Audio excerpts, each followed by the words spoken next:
Hello friends, 684 days of war.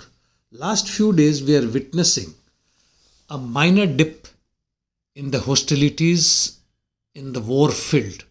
Nonetheless, war progressing as per its own momentum, sometimes high, sometimes slow, depending on time and space. Let us see what is happening in the southern war zone.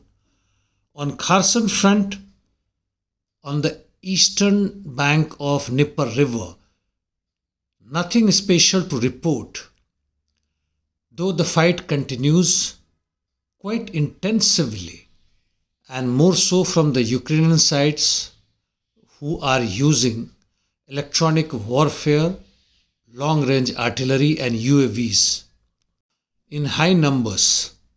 On Zaporizhia front towards Orikho sector, Russians have made some gains towards Robotyne flanks. Fight continues near Verbov. As far as Rimivki salient is concerned, no big changes. In north, heavy fight continues towards Kupiansk direction, especially in Sinkiivka, Kislovka and west of Novoselivka. Towards Terny and Serebryansky forestry, counter battles continuing while Russians manage some minor gains. In east on Bakhmut front, battle is continuing in and around Bohdanivka and Kromov. Situation is by and large similar in southern flanks near Klishivka and other areas. In Avdiivka, Russians have advanced close to 100 meters towards Novobakhmutivka, and also fight continues towards Stepo Okeretino.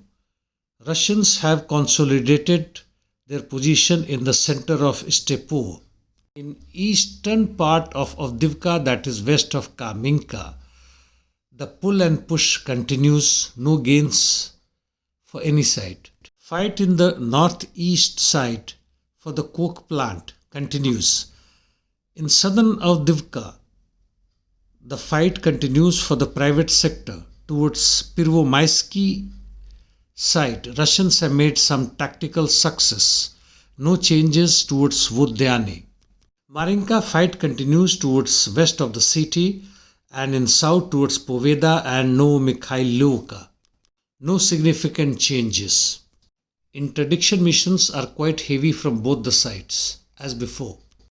From Palestine-Israeli war zone, Israel has said that it is ready to resolve conflict with Hezbollah through political means, but if they do not help, different options will be used. It is said by Netanyahu. This statement comes after Hezbollah launched 62 missiles or rockets in northern Israel to punish murder of Hamas leader Sheikh al-Arori. On the other side, senior Israeli officials have said in a meeting that there is a need to shift military focus from Gaza to Lebanon. Lebanon's top leader has said that we are already in the war with Israel. In the meantime, there have been missile attacks on Haifa port, and there was a huge explosions reported there. This is a very important sea route for the Israelis. IDF continues its operations mainly in central and south Gaza, as in north they have withdrawn their forces by and large. In an interesting development, though I haven't got confirmation of it yet, which says members of Netanyahu's cabinet will take polygraph test as informations are being leaked out what they talk in the meeting.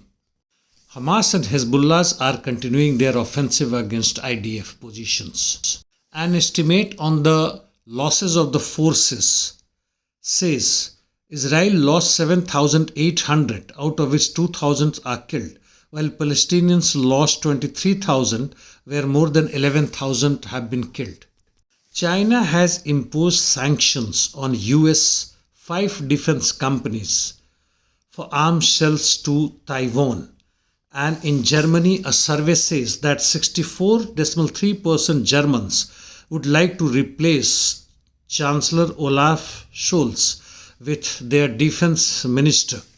Well, that is their internal matter, but as far as the globe is concerned, it is moving or rather inching towards open third world war. What is our imminent task? Well, that's the end. Thank you.